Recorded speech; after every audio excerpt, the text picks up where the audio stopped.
To SI Now Live, I'm Robin Lundberg. He's Ryan Aselta. And guess who we're talking about today? Oh, who could it be, Robin? Yeah, sports' most infamous or most talked about family is back in the news. On Monday, LiAngelo and LaMelo Ball signed pro deals with a Lithuanian basketball club. Now, LiAngelo, of course, was recently withdrew from UCLA, and 16-year-old LaMelo has now dropped out of high school. In announcing the deal, LeVar Ball tweeted, "It's not about the money for the Ball brothers. They have a passion to play basketball and to experience playing as pros was the goal." Robin, if it's not about the money, what is this move about? Well, I think the first thing it's about is freedom. One thing LeVar Ball has made clear, he wants to do it his own way, and that started a while ago. I mean, he already pulled LaMelo out of high school. We've seen the way he's talked going into the NBA with Lonzo, and now with LiAngelo, he didn't like the fallout from the incident in China, so here we are. The money is a factor in a sense, though, not because of what the kids are getting paid. By the way, I mean, for as many people who have complained about the NCAA being corrupt, I'm surprised not many people are taking LeVar Ball's side here by circumventing the NCAA. But the money aspect, I think, is bigger picture from a marketing standpoint, because Big Baller brand is something LeVar has started, and of course his kids are a part of, so perhaps he sees this as an opportunity to expand that brand to a new audience and keep the story of the Ball brothers going. Yeah, is this a marketing move? If so, it may help the brand. Does it help the kids, though? Does it help these kids develop as basketball players? They're going to a Lithuanian team, reportedly going to play for a lower level than the Lithuanian professional team there. I can't imagine they're going to be making a ton of money. Maybe for LiAngelo, after what happened at UCLA, this is the good move to go over to Europe and play some ball. But how about LaMelo? He's 16 years old. They're pulling him out of high school. What about developing as a young man at 16, missing out on high school, the social value in that, growing as a human being? Going all the way to Lithuania, I'm not sure how much this is going to benefit him as a person. We'll see what it does basketball-wise. It could benefit many of us who would love to stop hearing LeVar talk. Maybe he spends his winter in Lithuania, and we don't hear much from him anymore. It's an interesting litmus test to see how this goes. I agree with you on the high school aspect a little bit, but I've often said going overseas to play might be a better option for many than college, especially if they're considering the college experience more like a sham. You do get to go overseas for some life experience. Right. You do play against some pros, and you can make a little bit of money along the way. And we've seen that. I mean, Brandon Jennings did it. Emmanuel Mudiay has done that. So there is kind of a road that's been paved for them, but does Lithuania give them the best track, or could they have taken more time on this and figured out maybe a better landing spot for the two of them? Well, you know, the way that most people have gone about sneaker deals was not starting their own company. So LeVar Ball, we'll see how it works out. Lithuania does love basketball. I am really intrigued, actually, to see how it works out. None of us have that personal experience in Lithuania, so we can't really offer any insight there. But Jonas Valanciunas, the Lithuanian-born center for the Toronto Raptors, had this advice for the Ball brothers. We have great basketball history. You know, we're such a small country, but we have many great players. So our basketball school is good. So they chose a really good school. They just got to work hard. You know, it's all about working. You know, you can be good as you can be by working. You know, talent is one, but how many work you put in, that's going to show up. Do you remember the '92 Lithuanian Olympic team? With the tie-dye They were rock, sponsored yeah. by the Grateful Dead. There's a rich history there. I think Sabonis was on that team. So they do play a lot of solid basketball over there. We'll see where the Balls fit in, I guess, when they head over there at the start of the new year. Monday Night Football dealt us a bit of a surprise on Monday night as the Dolphins knock off the Patriots. Rough night for Tom Brady, who was under pressure all night long. New England offense looked completely out of sync last night. And let's talk about that MVP race, Robin. Carson Wentz injury is going to play a role in this race. How big of a hit did Brady take maybe last night? A couple picks. Really didn't look good last night. I think when you combine it with the last 2 weeks, you know, he's now had 2 performances in a row that can be considered pedestrian. It brings him down a peg. The way the Patriots were winning yet again, and his statistical profile made it seem like almost a sure thing, I think, that Brady was going to win. Perhaps some votes would have gone to Wentz, considering the storyline for Philadelphia. Now the playing field is more even. And personally, if the Seahawks get into the postseason, my vote would go for Russell Wilson, because no one has been more a part of their offense, or really the driving force behind their offense, than Russell Wilson. With perhaps an exception for Cam Newton. Yeah, it's getting very crowded now. I agree. The Wentz injury played a big role here. Brady hasn't looked good for 2 weeks, like you said. I think what we saw, too, is how big of a role Gronkowski plays. Not having him on the field because of the suspension last night, they just looked out of whack offensively, and Brady needed more time. He didn't have it against that Miami defensive line, and he didn't look too good. His touchdown to interception ratio is still pretty strong. But, yeah, I like Wilson. I mean, he leads his team in rushing by over 200 yards, 6th in the league in passing. I think Roethlisberger, we talked with Tiki about this yesterday, he may have played himself into the conversation. A lot still to be determined, I think, in this MVP race. I would never take anything away from Brady and his career and his ability, but there are those who say, he is sort of commanding the system. And remember the scene in Avengers where they ask Iron Man, who are you without the suit? And he says, billionaire, playboy, philanthropist. Well, for those who critique Tom Brady, they could say, without the suit, without Gronkowski, with the system not going to perfection in New England, he's not quite the guy that we make him out to be, in comparison to those other guys, like I referenced, Russell Wilson, who can make something out of nothing. Yeah, it's that age-old question. What would Brady be without Belichick? What would Belichick be without Brady? That's the suit we're probably talking about there, right? Yep. And one would expect Tom Brady to appear in a major ad campaign, maybe sporting a suit. But before this season, the same might not have been said for Victor Oladipo. It's a nail-biter here in Indy. No OT tonight.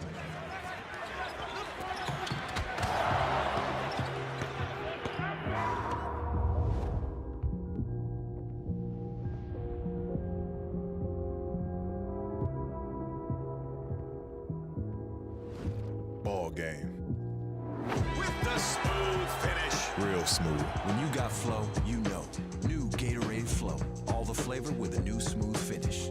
Oladipo is averaging nearly 25 points a game, and with the Pacers exceeding expectations and the Thunder faltering, many are now wondering if Indiana won the Paul George trade, a topic Oladipo is not fond of. Quote, I'm kind of getting sick and tired of the comparisons with Paul George and myself. He's moved on. I've moved on.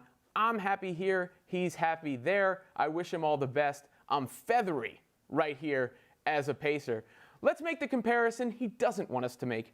Who are you taking, George or Oladipo? First of all, I want to look deeper. What does that mean? He's feathery. I've never heard someone describe themselves as that. Feathers are on things that fly, so I'm He's imagining floating, it's I guess, kind of yeah. fly. He's feeling good, obviously. We've seen that by his play, averaging just under 25 a game. George is just having a tough time, I think, fitting in with the Thunder. And I don't know if it's with Westbrook. He always takes the heat of not allowing players to fit in with him.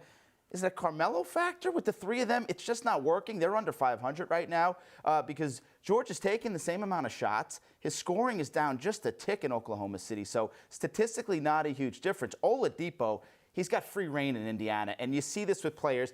A new environment, they are the man, and he's thriving right now. Every statistical category is up for Oladipo in Indiana, including his shots per game. He's taking 5 more per game than he was in Orlando. Yeah, if I'm a team like the Pacers and I'm looking for someone at this point in their careers to give the ball to and sort of try to bring up a young core, the answer might be Oladipo. But if I'm a contending team and I'm looking to bring someone in to put me over the top, the answer is still Paul George, despite the lack of a fit with Oklahoma City. It's difficult when you're playing with Russell Westbrook and Carmelo Anthony. I thought they'd figure it out, but thus far it's been very tough considering how much Westbrook likes to handle the ball and Carmelo's style of play. There's not much room there carved out for Paul George. I still think with his versatility, his ability to shoot, he would fit in great somewhere else. And if I'm Cleveland, I'm monitoring that situation very closely. Shocker that Carmelo is on the floor having trouble getting the ball to other players. We've seen this before for years with the Knicks. I guess when you take the two of them, and you made a great point, when you want to focus around one guy, if it's Oladipo or George, I'm still taking the 6'9" forward. He's kind of a freak nature. He's long, he's tall, he can play inside, outside. Oladipo is 6'4" guard, maybe a little more limited. But are you starting that rumor right now? Paul George to Cleveland this season? Well, I'm sitting there with this Nets pick in my back pocket if I'm the Cavs, right? And I'm thinking in terms of the Warriors and maybe the Rockets and a lineup that could be extremely versatile when you have George, LeBron, Wade, the guys the Cavs have, those interchangeable pieces. He'd be a nice little addition. Yeah, not bad.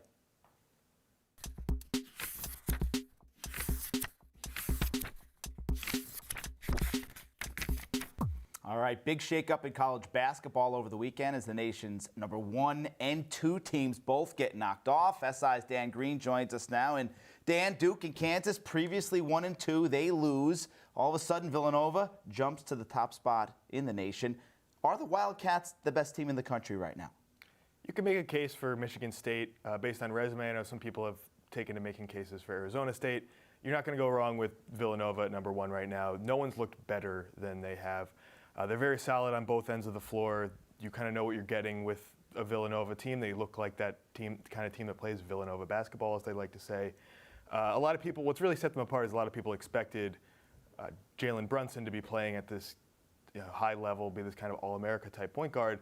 Mikal Bridges has emerged as another All-America caliber player. He's a 6'7" wing. He had been very efficient, very effective as a complementary player these last couple of years behind Josh Hart, behind Chris Jenkins.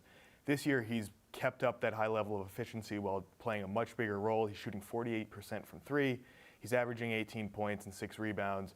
And he also can defend anywhere on the floor, spots 1 through 5. He's the head of their press. Jay Wright actually says he's the best that they've ever had at the head of their three-quarter court press, which is impressive. So with those two playing at a high level, and then the rest of the complementary players that you have kind of come to expect from Villanova, they look as good as anybody's looked so far. Are you worried at all about the prospects of Duke or Kansas long term? I am. With Duke, it's a relative thing. Their expectations are so high that you're kind of nitpicking whether they're a championship team. Their offense is probably the best in the country. They're loaded with talent there. They can score from a lot of spots in a lot of different ways. They're not defending at an elite championship level. Right now, their defensive efficiency is 70th in the country. If you watch the Boston College game on Saturday, there were a lot of missed rotations, just guys being left open, a little bit of sloppiness, some of that youth showing through where guys aren't communicating well or covering for one another as well. And they're better in the zone right now. They've been a better zone team for most of the season. They're only playing it about 30% of the time. What was concerning against BC was that even that zone was not very effective. They actually scrapped it for the second half. BC scored on 9 of 12 possessions in the first half against the zone. So Duke has a lot of tightening up to do on the defensive end. With Kansas, they don't have the depth in the post and the post play that we're used to seeing from Bill Self Kansas teams. They're one of the worst teams in the country getting to the free throw line, which is unheard of under him there. And the good news is that they might be getting some additions and some help there soon. They have Billy Preston, a freshman who's been kept out since November. No one really knows what's going on there. He was in a one-car accident. They were looking into the finances surrounding his vehicle. He's been kept out. It's kind of mysterious. Then Silvio De Sousa, who's a top 50 recruit, a big man out of the IMG Academy in Florida in the class of 2018, could be enrolling soon in January pending a standardized test score. So if they get one or both of Preston or De Sousa back, this could be a much better team in January and get some help exactly where they need it in the post. Let's talk about Arizona State. They beat Kansas. They're 9-0 now. They vault to number 5 in the nation. This is a Sun Devils team that was unranked heading into the season. How legit is this Arizona State team, and could they be contenders come March later on in the season? They're very legit right now. No one has a better resume a month into the season than Arizona State does. They beat Kansas on the road. They have neutral site wins against Xavier, Kansas State, and St. John's. And right now, they are kind of the surprise team in the country. They have great guard play. They have 2 senior guards in Trey Holder and Shannon Evans who can score with the best of them. Arizona State needs that. They're not a great defensive team, but those 2 guys can get buckets. They average about 40 points a game. But just between the 2 of them. So they're going to have to win some shootouts, and there might be some stumbling points in the Pac-12. But when you have high-quality, experienced guard play like the Sun Devils have, you're going to be relevant in March. Now let's keep this theme of a month into the season going. Which team are you most surprised by, either good or bad? Well, with the shout-out to Arizona State, who's probably been the surprise team that everyone's talking about, a team that's impressed me so far is Texas A&M. They were a borderline top 25 team coming into the year. And right now, they're looking like a real contender. Their front court of Tyler Davis and Robert Williams is as good as any front court in the country.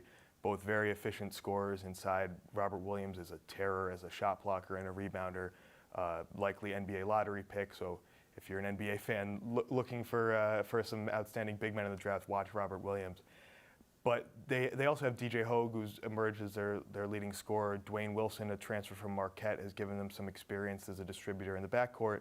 And so this is looking like a team that they were considered top 25, pretty good entering the year, but they might make a push for the top of the SEC, which this year looks like an even better than usual conference. So the Aggies are someone to keep an eye on. Thanks, Dan. Appreciate your take on the early season college basketball news. From the college hoop season to the recruiting trail, in college football, here's the latest on the Recruiting Corner.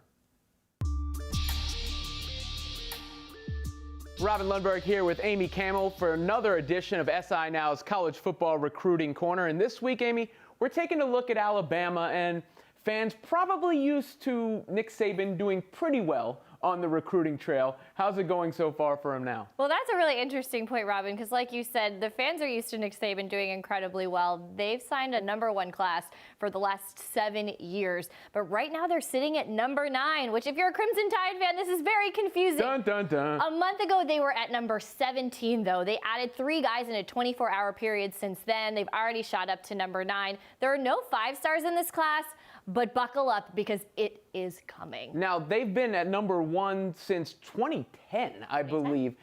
Is there a streak of being the #1 recruiting class in jeopardy? Well, it absolutely could be. Last year they did sign the #1 spot, but they had 29 guys in that class, so they're going to sign a little bit less this year. Ohio State is sitting at #1.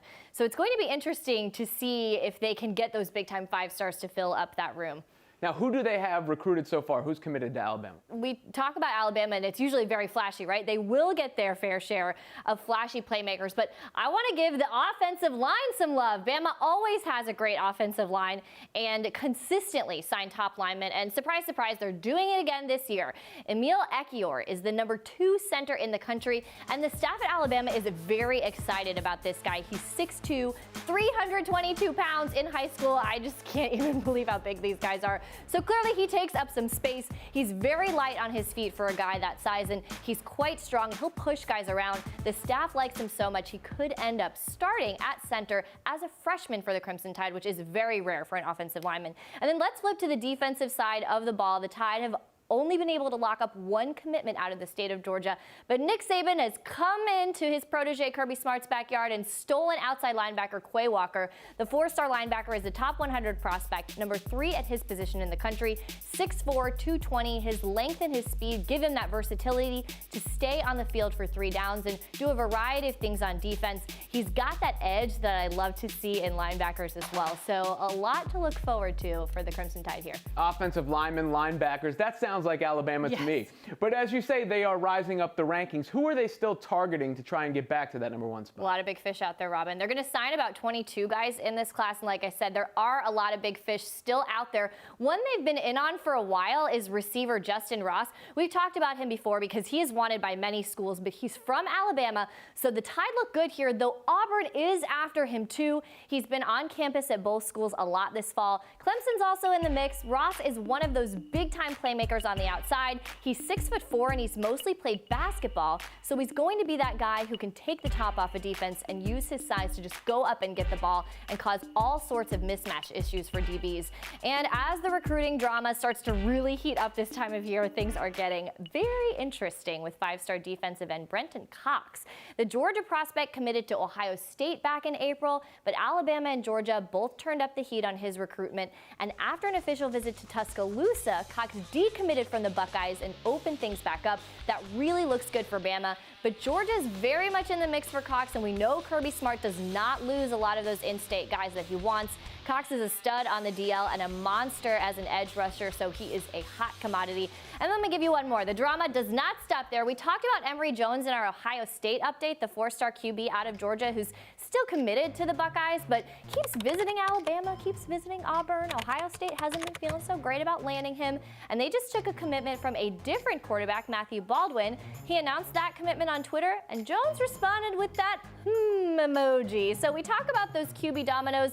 They're starting to fall. Urban Meyer's not waiting on Jones anymore, and that bodes really well for Alabama and Auburn. So buckle up, kids. It's going to be a good battle on the recruiting trail. So it's not so much recruiting for Nick Saban as it is reloading? That's a really good way to say it. And when I was on the beat covering recruiting, we used to say Nick Saban is a selector. He comes into a school and he selects who he wants. They reload. And my favorite example to always talk about is that running back position. You talk about Trent Richardson, Eddie Lacy, Derrick Henry, Bo Scarborough, Najee Harris is going to be the next guy there. They all look the same. They all have that same build. They all run in a similar way. They've all got dreads. They're like cranked out of that same running back machine. One other fun fact to add there, we talk about how they consistently sign those top classes. They have not been out of the top 4 since his first year there when he only had 3 weeks to put together a class. They were number 12. So it's going to be probably another really good year for Alabama fans. There you have it, Amy Campbell with your college football recruiting corner on Alabama.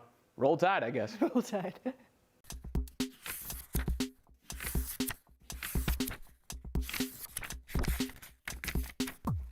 All right, time now for our weekly NFL power rankings. Just 3 weeks to go in the regular season, and clarity when it comes to power in the playoffs is very tough to come by these days. Robin, what does your top 5 power rankings look like heading into Week 15? It's actually very difficult to do at this time of the year. But when you look at the power rankings for me, at number 1, I'm still going to give it to the New England Patriots. They've proven themselves. One loss to Miami isn't going to drop them too far. At number 2, the Eagles. Maybe they'll fall further without Wentz, but I want to give them respect for what they've done thus far this season. At 3, the Steelers. I'll get to them in a second. And then rounding out the top 5, the Rams and the Vikings. Pittsburgh is interesting because I feel as if they've been undersold a little bit all year due to the fact that they haven't been able to get over New England. And therefore, we've been holding them back. And then all of a sudden, it's like, oh, they're 11-2. And they still have this triangle of Roethlisberger and Le'Veon Bell and Antonio Brown. When you combine that with their record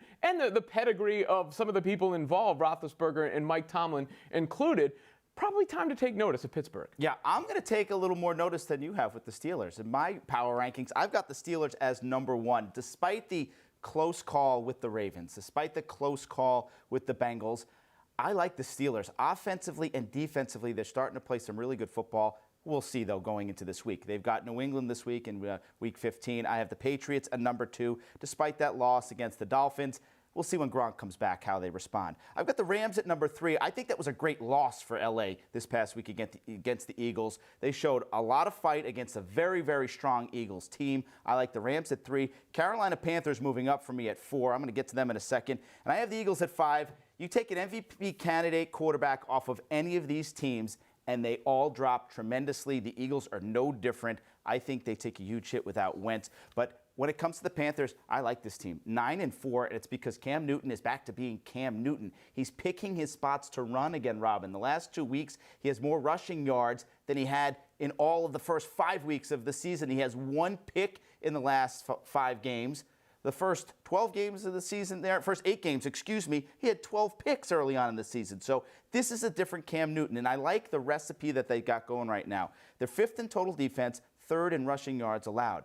That is a playoff football team, a team that's 3rd in rushing yards allowed and 5th in rushing come December, early January. I like the Panthers. Now, ironically enough, this is a Panthers team that might not even make the playoffs. They're 9-4 in a logjam. They've got Aaron Rodgers and the Packers this week. They got 1 cupcake with the Bucs left, and then they finish at Atlanta, which ultimately could determine their season. But for now, they're rising for me at number 4. It's a tough division, but a big win over Minnesota. And going back to our MVP discussion earlier, when you're talking about guys who do one thing for a particular team, I don't know if anybody could go into New England and do what Tom Brady does. But when you're talking about taking one player and dropping them into any situation and building that situation around them, Russell Wilson and Cam Newton are the top 2 guys I choose. Yeah, and what's the thing that they share in common? It's the legs. Obviously, we mentioned Wilson leads the Seahawks in rushing by, I think, 225 yards, and now Cam is back to rushing the ball. They may not be surrounded with the most talent. You see it with the Steelers, with the talent that they have, and maybe the Patriots, but as singular guys, what they mean to their team, when it comes to Cam and Russell, I don't think there's any 2 that mean more to their team than those 2. No, not at all. That's our show for today. Thanks for watching. We'll be back tomorrow, 10:30 a.m. Eastern, here on SI Now Live. And make sure you follow at SI Now Live on Twitter for all the latest videos and updates.